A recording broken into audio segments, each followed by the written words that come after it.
गृह मंत्री ने कहा कि 1984 के दंगे नहीं भूल सकते। शाह बोले 300 मामले फिर से खोले, दोषियों को भेजा जेल।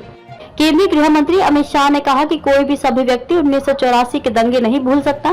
राजनीतिक इशारे पर नरसंस हत्याएं की गई, लेकिन किसी दोषी को सजा नहीं दी गई।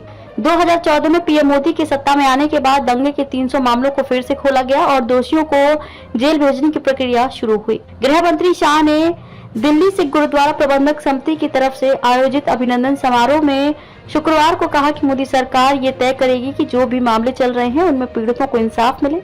मोदी सरकार ने ही पहली बार 3,328 पीड़ित परिवारों में से प्रत्येक को 5 लाख रुपए देने और जलियांवाला बाग स्मारक को फिर से गौरवान्वित करने का काम किया है। मानवता के लिए सिख गुरुओं के बलिदान की बराबरी नहीं। शाह ने कहा कि मानवता और देश के लिए सिख गुरुओं के बलिदान की बराबरी कोई नहीं कर सकता। सिख पंथ के अलावा ऐसा कोई दूसरा पंथ नहीं जिसने 10 पीढ़ियों तक आक्रांताओं के अन्याय के खिलाफ संघर्ष करते बलिदान दिया हो। औरंगजेब के अत्याचार के खिलाफ कश्मीरी पंडितों की मदद के लिए सर्वोच्च बलिदान देने वाले 9वें गुरु तेग बहादुर को देश हमेशा याद रखेगा।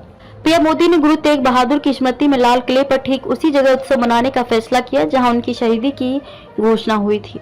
सिख कौम हमेशा सबसे आगे रही। दिल्ली सिख गुरुद्वारा प्रबंधक समिति की तरफ से आयोजित अभिनंदन कार्यक्रम को संबोधित करते हुए शाह ने कहा कि भारत की आजादी के आंदोलन मुगलों और अंग्रेजों के खिलाफ लड़ाई, विभाजन की विभीषिका या आजादी के बाद देश की सीमाओं को सुरक्षित करना हो। सिख कौम हमेशा सबसे आगे रही है। हमारा आजादी के संघर्ष का इतिहास सिख बहादुरों के बलिदान से भरा पड़ा है और देश के आजाद होने के बाद इसकी सुरक्षा के लिए भी सबसे अधिक बलिदान सिख पंथ के अनुयायी ही देते आए हैं। मातृशक्ति को सशक्त करने की परंपरा भी सिख पंथ ने दी।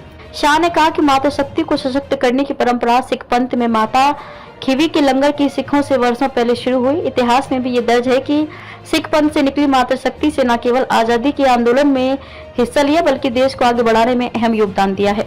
सिख पंथ की इसी सीख को ध्यान में रखकर प्रधानमंत्री मोदी के नेतृत्व में सरकार ने राज्यों की विधानसभाओं और संसद में मातृशक्ति को 33% आरक्षण दिलाने के लिए कानून बनाया है।